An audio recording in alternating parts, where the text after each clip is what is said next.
Assalamualaikum warahmatullahi wabarakatuh. Selamat berjumpa di Realita TV di acara Sarita Sarinya Berita.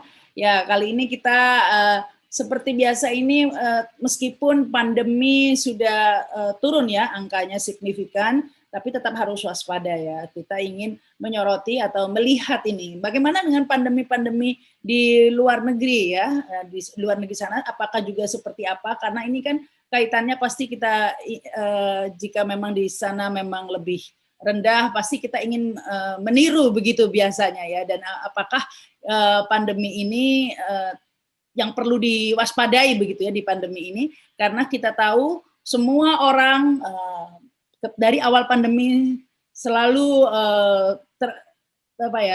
terpusat dengan kesuksesan New Zealand begitu ya dalam menangani pandemi ini, bahkan untuk sekian lama zero case begitu. Nah, kali ini saya ini di sini ini jam berapa nih? Jam 5 pagi. Jam 5 pagi. Nah, ini saya sudah terhubung dengan kawan saya ini, kawan lama ya, seorang psikolog, neurolog psikolog ya, yang sedang melakukan riset di New Zealand. Saat ini jam 10 pagi, 11 ya, 11 di sana. Iya, jam 11 tepat. Mas Ihsan Gumilar, ini mungkin neurolog psikolog itu apa sih Mas ini? Ya, sebenarnya sih simpel ya, dari kata itu kalau kita pecah aja, neuro itu artinya kan saraf. Nah, psikologi ya kita tahu lah belajar psikologi. Jadi kalau orang belajar psikologi itu ya biasanya yang dia lihat kan perilakunya kan. Nah, tapi supaya agak lebih dalam lah kira-kira memahami psikologi, karena perilaku orang kan bisa beda-beda tergantung konteks. Mungkin kalau kayak begini saya lagi ngomong sama Mbak Rahma nih, begini cara ngomong saya. Tapi mungkin kalau saya lagi ngomong di pos kamling beda lagi kan cara ngomongnya kan. Nah, jadi kalau perilaku saja yang orang lihat mungkin tidak begitu akurat. Nah, makanya orang mulai melihat kepada dalamnya gitu, kayak otaknya gitu. Jadi sebenarnya perilaku itu kan hasil dari apa yang orang pikirkan. Nah, makanya orang mulai melihat kepada otaknya, kayak ke hulunya lah gitu. Nah, jadi ini sebenarnya gabungan bagaimana sih kita melihat otak untuk memahami kejiwaan atau perilaku manusia. Kira-kira begitulah. Wah, itu yang sedang dipelajari di New Zealand, ada melakukan riset. Jadi seperti membaca pikiran orang gitu, Mas. Iya. Kayak dukun ya gitu kira-kira. Kira-kira begitu. Saya mau belajar membaca pikiran orang. Saya baru tahu. Wah, seru sekali kalau bisa. Nah, ini kan ada riset di New Zealand. Kebetulan Mas Ihsan ini sudah di New Zealand pas sebelum pandemi begitu ya, jadi bisa masuk di New Zealand. Nah, ini New Zealand itu seperti saya sampaikan tadi memang jadi sorotan ketika pandemi ini, karena termasuk salah satu negara yang paling sukses lah bisa dikatakan. Sekarang kasusnya bagaimana Mas Ihsan di sana? Kasusnya New Zealand memang sempat zero case ya, dan tidak ada kasus COVID sama sekali untuk mungkin kalau saya nggak salah 6 bulanan ya lebih ya. Dan pada akhirnya kayak ini kalau bisa kita bagi lockdown tuh, ini ada 2 gelombang. Lockdown pertama di Maret 2021 kalau saya nggak salah ya. Nah, terus udah gitu 4 bulan begitu nggak lockdown. Nah, ini gelombang yang kedua nih. Pada saat itu agak kecolongan nih, ini yang kedua ini, karena pada saat itu kan ada orang di karantina. Ini berdasarkan track mereka ya, karena di sini setiap orang yang kena COVID pasti di track dia kemana saja, bertemu dengan siapa saja, itu sudah pasti. Jadi termasuk kerjaan nge-track orang tuh sekarang dibutuhkan gitu oleh government, oleh pemerintah di sini. Nah, jadi pada saat itu ada orang di karantina ceritanya nih. Nah, walaupun dia di karantina di hotel, dia itu boleh keluar gitu, kayak di lobinya keliling-keliling. Nah, jadi pada saat dia lagi keliling-keliling itu ada orang lewat aja di jalan. Nah, orang yang lewat ini kira-kira kena. Nah, itulah kasus pertama kali Delta masuk. Nah, itulah begitu ketahuan satu orang kena, langsung pemerintah sini mengumumkan melalui Jacinda, dia bilang kita lockdown. Di lockdown lah pada saat itu. Satu orang kasus. Bulan apa itu Delta masuk di sana? Hampir 2 bulanan lebih lah. Hampir 2 bulan setengah yang lalu. Kira-kira begitu. Jadi ini udah lebih 2 bulan sih kita lockdown. Kalau di sini kan lockdown itu dibagi-bagi kayak ada 4 level gitu loh. Jadi lockdown paling tinggi lockdown nomor 4. Itu lockdown nggak boleh ada aktivitas sama sekali. Kecuali ada istilahnya pekerjaan esensial lah gitu. Misalkan kayak toko kayak supermarket yang menjual bahan-bahan makanan supaya orang bisa beli makanan itu boleh buka gitu. Nah sekarang diturunin jadi level 3 walaupun kasusnya masih ada gitu. Nah, level 3 itu kemudian 3, 2, 1 gitu. Level 3 sekarang karena mungkin delta ini kasusnya akhirnya dibagi-bagi lagi dalam 3 ada 31, 32 gitu, 34 gitu. 3 jadi 3 level kayak gitu. Nah, ini jadi mereka memberikan level supaya masyarakat tahu kita berada di level mana saat ini kayak gitu. Dan itu diupdate setiap hari biasanya. Jam satuan nanti Pengumuman. pemerintah sini ya ngasih pengumuman biasanya Jacinda dan bagian. Jadi tiap hari ngumumin gitu ya? betul. Itu yang ditunggu-tunggu orang biasanya gitu. Oh hari ini berapa? Jadi setiap hari itu kita tahu karena kan ada kasus yang diimport. Ya misalkan orang datang ke New Zealand, nah itu udah di stop kan biasanya di border gitulah. Orang begitu masuk dia karantina. Nah ini yang menjadi heboh adalah kasusnya itu ada di komunitas gitu. Jadi bukan orang yang datang ke New Zealand itu yang membuat heboh. Nah makanya istilahnya ada new community cases. Jadi setiap hari dia melaporkan ada kasus-kasus berapa jumlah kasus terbaru setiap harinya. Kalau nggak salah kemarin itu paling tinggi kalau nggak salah. Sehari itu bisa 102 saya nggak salah ya. Oh, 125 per hari, ya. Banyak juga ya, kirain cuma 1, 2, 3. Awalnya begitu 1, 2 tapi karena 2 bulan setengah ini akhirnya baru kasus per hari itu yang jumlahnya 100 baru 2 hari. Hari ini sama 2 hari lalu. Sebelumnya di bawah 100. Oh. Ya kena delta ini mungkin ya. Betul. Luar biasa ya, hanya lewat saja delta itu bisa tertular gitu. Emang luar biasa sekali. Tapi nah ini yang saya tanya, kok jadi bisa ada community, ada cluster di dalam bukan import, padahal kan tadinya zero case ya. Betul. Asalnya. Betul. Ya itu tadi dibilangnya karena itu tadi. Kan dia dapat pertama ada orang temu, akhirnya ditelusurin. Nah, ditelusurin salah satunya adalah ya itu tadi. Yang lewat itu, terus kan dia udah pergi jalan kemana-mana, akhirnya ya sudahlah merebak menjadi kemana-mana juga kan gitu. Akhirnya ya terpaksalah semuanya harus. Jadi sekarang lockdown tapi sekolah anak-anak masih ini? Oh belum, enggak di sini belum. Anak-anak masih Zoom, masih online, tapi rencananya katanya mau dibuka rencananya 26 Oktober ini. Tapi berapa lama itu anak-anak Zoom di New Zealand? 2,5 lah ya, hampir 2,5 bulan ya, yang semenjak lockdown kedua gitu. Oh, jangan iri ya, di Indonesia sudah 2 tahun. Ya, salah 2 tahun ya. Mudah-mudahan anak Indonesia tetap semangat nih. Saya nggak kebayang sih 2 tahun. 2 tahun. Anak-anak harus depan. Tapi luar biasa di New Zealand untuk 100 case langsung Zoom ya. Waktu itu belum 100 case sih, maksudnya masih belum 10 saja udah Zoom.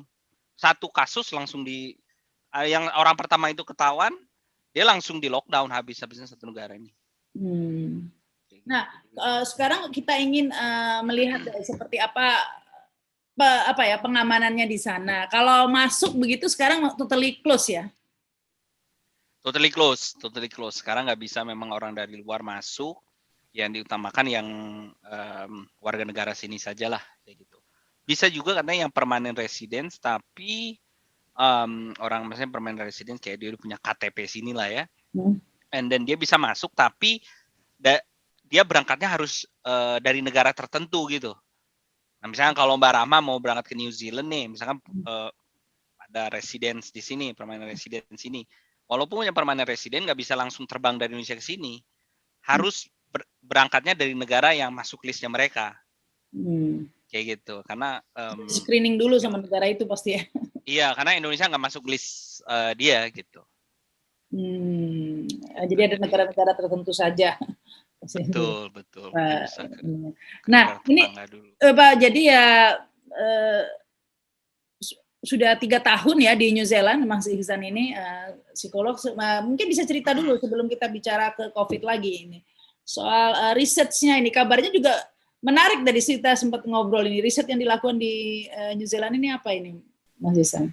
Jadi karena background saya itu di otak dan psikologi, kira-kira begitu yang saya teliti. Jadi yang saya kerjakan adalah ketika orang berkomunikasi secara virtual, misalnya seperti ini ya, kita sering lakukan Zoom atau apapun. Nah, saya mengembangkan ala virtual reality. Mungkin pemirsa atau teman-teman bisa Google apa itu VR, kayak orang banyak untuk main game, tapi bukan untuk main game juga sih, untuk kolaborasi, conference dan segala macam seminar. Nah, singkat cerita apa yang saya lakukan adalah orang nggak ketemu fisik kan. Nah, gimana sih caranya ketika orang ngobrol gitu ya, komunikasi, walaupun dia nggak ketemu secara fisik, tapi kita mau melihat apakah otak mereka tuh nyambung nggak sih, sinkron nggak sih? Nah, kayak saya lagi ngobrol begini ya kan, sama Mbak Rahma nih, nyambung nggak sih otak saya kira-kira? Nah, karena kan kalau mungkin orang tanya, emang manfaatnya apa gitu?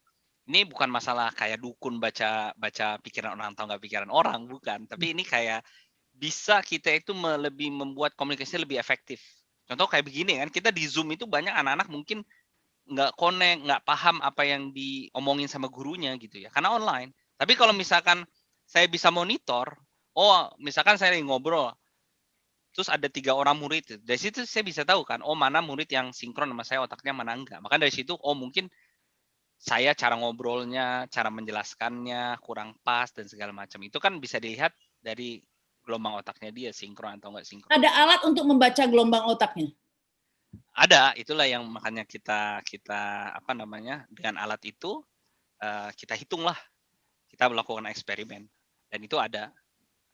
Kayak gitu. Tapi belum sampai tahap komersialisasi karena kan ini stage-nya berbeda nih, kayak tahap kita teliti, setelah diteliti kalau untuk mass production, produksi masif itu kan berbeda lagi ya. Tapi kita melihat ini satu yang possible sebenarnya. Jadi yang selama ini mungkin kalau bahasa orang-orang awam dulu ya, misalkan, ya saya tuh punya feeling loh, dia tuh kayaknya tuh mungkin begini sama saya, begini sama kita, kan feeling, tapi tak mampu kita membuktikannya ya. Tapi rupanya ya bahwa manusia itu ketika dia ngobrol secara face to face, ketemu, itu rupanya otaknya tuh nyambung. Contoh nih, misalkan ini sudah yang established, misalkan ada satu pasangan gitu ya, dia misalkan dia ngelihat misalkan pasangannya ini misalkan sakit gitu ya. Nah, terus dengan dia melihat itu, akhirnya dia pegangan tangan karena dia misalkan ngebantuin misalkan supaya nggak ngerasa sakit. Itu rupanya otaknya itu sinkron. Gitu. Nah, pas itu dibuat skenario yang lain, misalkan dia dibuat akhirnya jadi cekcok, otaknya itu jadi nggak sinkron. Nah, jadi itu menjadi satu hal indikator lah yang bagus untuk meningkatkan kualitas komunikasi kita secara virtual saat ini sih menurut saya. Kira-kira begitulah. Jadi nanti ada cara, karena begini nih Mas Ihsan, mengapa ini menarik? Karena kan meskipun riset itu dimulai sebelum pandemi, tapi ternyata ini sangat relevan sekali dengan situasi saat ini, di mana pertemuan fisik itu sangat susah dilakukan, semuanya serba virtual. Jadi sepertinya relevan sekali nih risetnya dengan kondisi saat ini ya. Nah, itu ada cara tidak dari riset ini untuk meningkatkan sinkronnya otak tadi ini? Ada caranya nggak meskipun virtual pertemuannya? Iya, itu yang sebenarnya kita lagi cari tahu, karena kan proses komunikasi ngobrol, komunikasi lah ya, itu kan banyak faktor yang mempengaruhi. Nah, yang saya lihat itu karena kita ingin mendeteksi gitu. Jadi rupanya ya dalam komunikasi itu berbicara dengan orang, kita kan menggunakan apa istilahnya sih, mungkin Mbak Rama bisa bantu, ada cue-nya ya, ada sinyal-sinyal tertentu, kayak misalkan gesture tangan atau mata.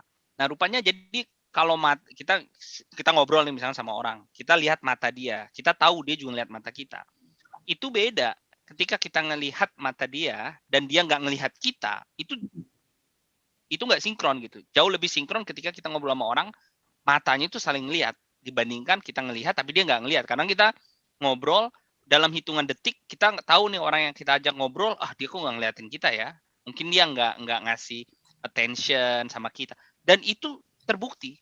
bahwa ketika orang pada saat walaupun hitungannya mungkin kurang dari 1 detik, itu terbaca gitu.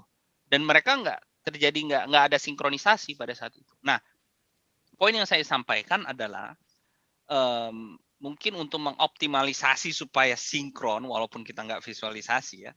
Jadi hal-hal kecil yang kita pakai dalam berkomunikasi seperti mata, terus gesture, itu mempengaruhi rupanya cara orang yang di seberang sana merasa bagaimana sebuah obrolan itu tuh jadi nyambung gitu. Selama ini kan ya mungkin kita cuma rasa saja, tapi rupanya begitu dilihat, rupanya memang ada pengaruh sama otak kita ya. Nyadarnya tadi itu saya juga lihat sebentar kelah, nggak fokus juga tadi lihat ini kayaknya sudah subuh, udah pagi nih, udah mulai terang langitnya. Jadi tawan nggak ngerasa nggak tadi lagi ngomong Mahis. Tapi saya bisa menangkap tadi itu ya, menarik sekali risetnya bahwa penting hal-hal kecil, apalagi kalau Zoom atau online class dimatiin tuh kameranya lebih. Iya, itu udah kayaknya udah nggak bisa ngebaca deh. Apalagi kalau udah mati Zoom itu videonya bisa kemana-mana. Ya, kembali lagi ke masalah COVID di New Zealand ini ya, Mas Ihsan. Siap. Di vaksin semuanya sudah 100% di sana atau gimana? Karena kan sedikit. Belum. Itu dia menjadi challenge-nya New Zealand. Mungkin pada saat itu kasusnya masih 0 kan, ada kasus 0. Tapi udah santai-santai aja kan orang kan. Tidak terpikir mungkin bakal seperti ini kondisinya. Nah, makanya target mereka itu capainya ingin 90% dulu bisa dapat vaksin, baru nanti dia kayak semacam buat plan lagi. Karena kita selalu diinformasikan setiap minggu plan-nya tuh apa gitu. Jadi masyarakat dihimbau agak ikut berpartisipasi. Setiap minggu kita diinform, misalkan, ini kita 2 minggu lagi nih dalam tahap seperti ini, misalkan di level 3, apa yang sebaiknya lakukan. Nanti 2 minggu evaluasi lagi, apa gitu. Nah, saat ini belum sampai ke tahap 100%. Karena di sini salah satunya adalah karena saya melihat ya, ada ya namanya fenomena kehidupan tuh macam-macam aja di setiap kultur. Mungkin kalau di belahan negara lain, orang tuh sampai ingin bayar supaya dapat vaksin gitu ya. Tapi di sini walaupun semuanya di-provide, disediakan, vaksin nggak ada yang bayar, termasuk mau tes pun sekalipun, mau 100 kali, kita nggak ada yang bayar gitu. Jadi ada sebagian orang yang merasa bahwa saya nggak mau divaksin gitu. Karena mereka merasa bahwa ini tubuh saya gitu loh. Jadi pemerintah tidak boleh memaksa saya untuk divaksin. Nah, ini menyebabkan agak sulitnya jadinya jumlahnya tuh nggak sampai 90% gitu. Itu sama sebenarnya yang terjadi di Indonesia awalnya, tapi kemudian ada sedikit pemaksaan, nggak boleh masuk mall, aduh, nggak boleh ini, nggak boleh keluar kota, nggak boleh ini, lama-lama nggak boleh bernafas kalau nggak vaksin. Nah, itu tidak ada seperti itu. Gimana, Pak? Di sana tidak ada seperti itu, aturan tidak boleh masuk mall, tidak boleh keluar kota, tidak boleh sebelum vaksin. Oh tidak, saat ini belum, karena itu ya karena isunya tadi itu kan, karena itu adalah sebuah freedom, sebuah kebebasan, maka itu belum sampai ke situ. Tapi sudah ada beberapa kayak universitas gitu ya, mereka menganggap bahwa semua anggota universitas itu baik mahasiswa atau karyawan, dia harus dapat vaksin itu gitu. Tapi kalau Universitas Auckland University misalkan, di mana saya research, mereka sedang menggodok itu gitu, sedang membicarakan hal seperti itu. Gitu. Untuk agar lebih cepat ya, karena di Indonesia sejak ada peraturan seperti itu, jadi cepat semua pada vaksin. Rupanya semua ingin ke mall. Tapi vaksinnya pakai apa di sana, Mas Ihsan? Di sini semuanya Pfizer, Mbak. Oh, nggak ada Sinovac ya? Kayaknya nggak ada sih, Mbak. Satu ya. Sekarang Indonesia juga ada macam-macam. Pfizer ya katanya kan. Sekarang sudah ada Pfizer, tapi yang pertama Sinovac begitu ya. Jadi tapi pertentangan seperti biasa lah, vaksin dan tidak itu selalu ada. Yang menarik kalau PCR di sana free begitu ya, biar tambah iri lagi nih yang di sini. PCR-nya free. Free, langsung aja sih datang walk in. Waktu itu sempet saya nggak walk in sih, mungkin saya janjian 3 jam sebelumnya. Saya bilang saya mau ini, dia bilang kenapa kamu mau ini? Ya enggak, saya pengen cek aja walaupun saya nggak ada gejala flu apa. saya pengen memastikan diri saya ini secara psikologis tuh tenang gitulah kira-kira. Ya udah dibilang oke, 3 jam kemudian datang aja. Kayak gitu. Jadi ya kalau Mbak Rama mau cek sampai beratus-ratus kali juga nggak apa-apa sih di sini. Oh. Ya karena memang penduduknya nggak banyak ya, berapa di New Zealand ya?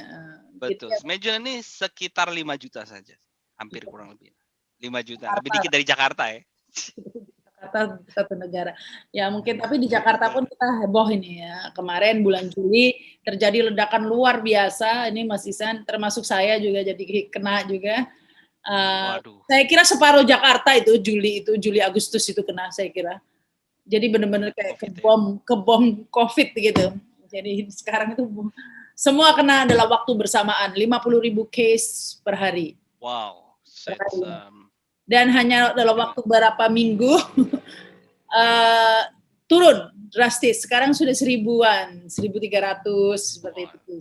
Itu luar biasa sih, luar biasa. Turunnya drastis sekali, itu 1.000% ya turunnya. 1.000%, tapi tetap harus waspada di sini karena ya biasa kalau sudah turun orang udah mulai lebih relax lagi ya. Relax lagi.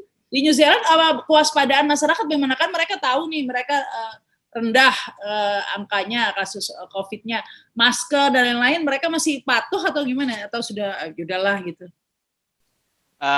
Iya, ini mungkin salah satu yang bisa kita pelajari nih dari itu, kesadaran masyarakat gitu akan pentingnya kita menjaga diri kita sendiri, karena slogan yang dia kasih adalah Anda menolong diri Anda dengan misalkan pakai masker, ya sebenarnya Anda menolong orang lain. Itu slogan yang selalu dia sampaikan.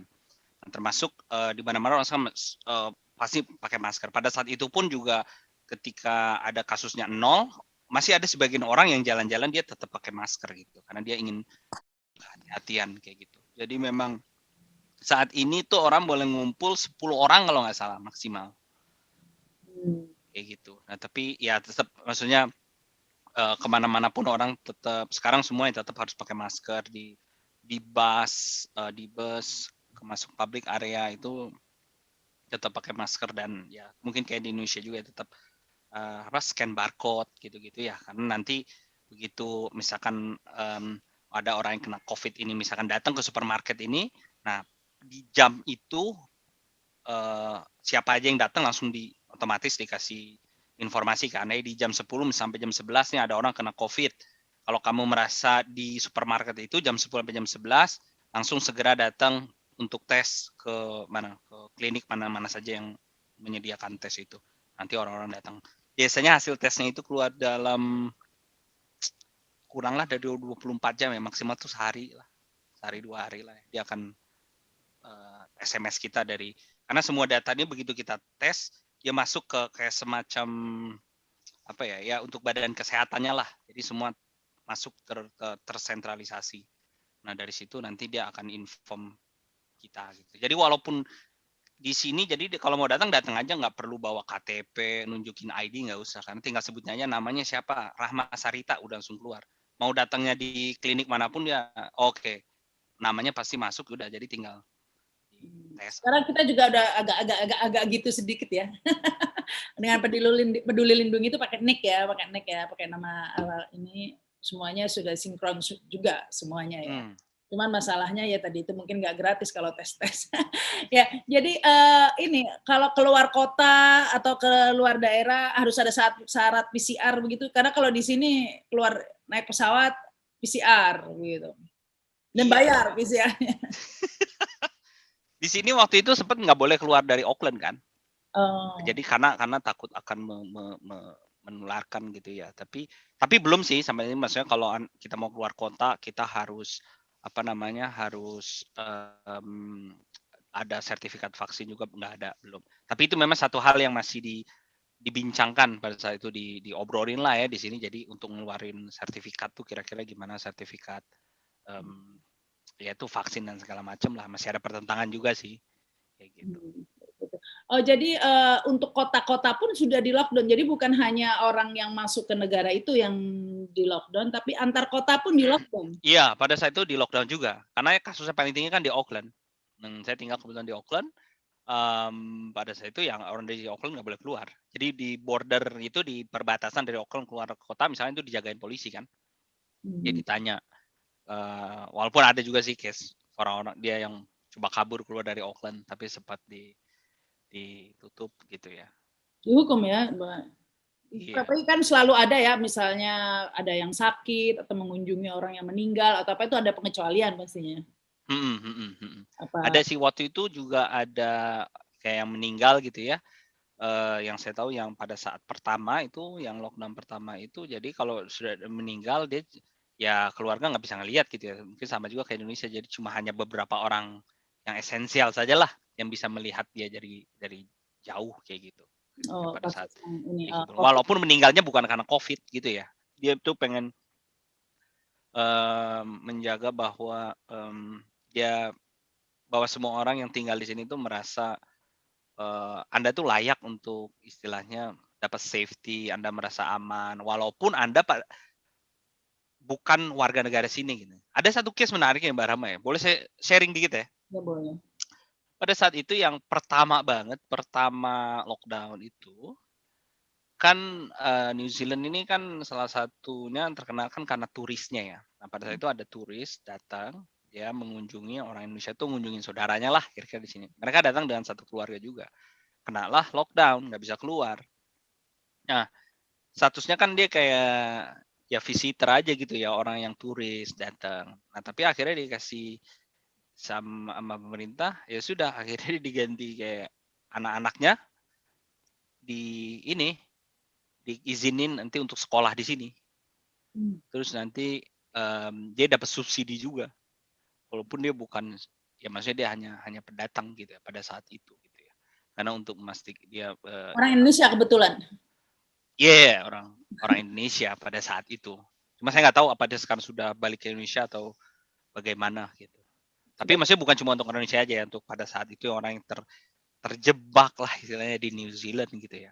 Ya maupun sampai hari ini juga masih sih, maksudnya misalkan dengan begitu, ini kan tiba-tiba saja lockdown kan yang kedua ini. Nah banyak orang kehilangan pekerjaan, atau misalkan tiba-tiba akhirnya dia nggak bisa bayar rumah dan segala macam. Maka proses sangat cepat sekali sih. Misalkan report saja mungkin dalam satu hari, misalkan nggak bisa bayar rumah, ya sudah nanti pemerintah ngasih kayak subsidi untuk bayar rumah supaya dia tetap bisa melangsungkan hidupnya lah kira-kira gitu lah. Ya, itu yang menjadi masalah untuk lockdown di Indonesia ya, karena ya bagaimana orang yang harus bekerja kan tidak bisa bekerja itu. Betul. Kalau di rumah. Nah, itu kan di sana ada bansosnya begitu kan?